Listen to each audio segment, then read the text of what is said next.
রাস্তা সংস্কারের দাবিতে শিলচরে বিক্ষোভ মিছিল।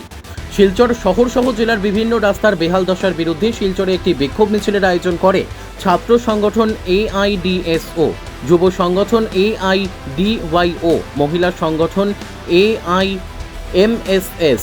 আজ বেলা 11:30 শিলচর শহরের উকিলপট্টি থেকে বের হয়ে central road, Shillongpatti, park road হয়ে জেলা আয়ুক্তের কার্যালয়ের সামনে পৌঁছায়।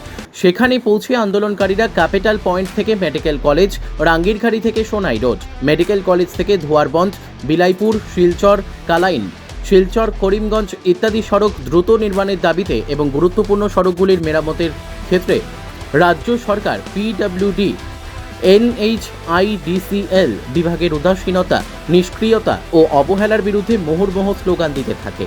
দীর্ঘক্ষণ বিক্ষোভ প্রদর্শনের পর সেখানে বক্তব্য রাখেন সংগঠনগুলোর পক্ষে দুলালী গাঙ্গুলি। আজকের আন্দোলনে এছাড়াও উপস্থিত ছিলেন বিজিত কুমার সিনহা, পরিতোষ ভট্টাচার্য, অঞ্জন চন্দ, স্বাগতা ভট্টাচার্য, খাদেজা বেগম লস্কর, গৌরচন্দ্র দাস, পল্লব ভট্টাচার্য প্রমুখ। হিফজুর রহমান বড়ভূইয়ার report, Nababarta today. All India DYO এবং মহিলা সংগঠন অল ইন্ডিয়া মহিলা সাংস্কৃতিক সংগঠন যৌথ উদ্যোগে আজকে আমরা শিলচর শহর সহ কাছাড় জেলার বিভিন্ন রাস্তাঘাট যে ভয়ঙ্কর রূপ নিয়েছে, তা প্রতিদিন বিভিন্ন অ্যাক্সিডেন্ট, বিভিন্ন জনমানুষ তার শিকার হচ্ছেন।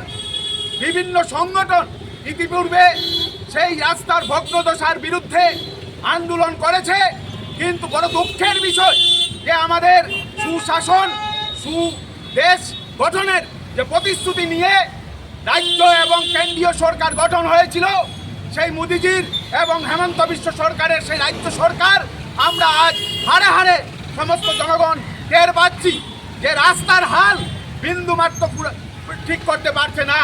তাই আজ বাধ্য হয়ে আমরা এই তিন সংগঠন যৌথ উদ্যোগে আজকে এই মেমোরেন্ডাম দিচ্ছি। কিন্তু আমাদের এই মেমোরেন্ডামই শেষ নয়, আমরা আলটিমেশন দিয়ে পর মুহূর্তে আমরা এক ভয়ঙ্কর এবং সমস্ত জনগণকে সঙ্গে নিয়ে আমরা দীর্ঘস্থায়ী আন্দোলনের দিকে পা বাড়াবো যদি সরকার এবং প্রশাসন সেই রাস্তাঘাটের ভগ্ন অবস্থার হাল যদি না ফিরায়। এই তিন সংগঠনের পক্ষ থেকে এখন এই আমাদের সামনে বক্তব্য রাখবেন মহিলা সাংস্কৃতিক সংগঠনের জেলা সম্পাদক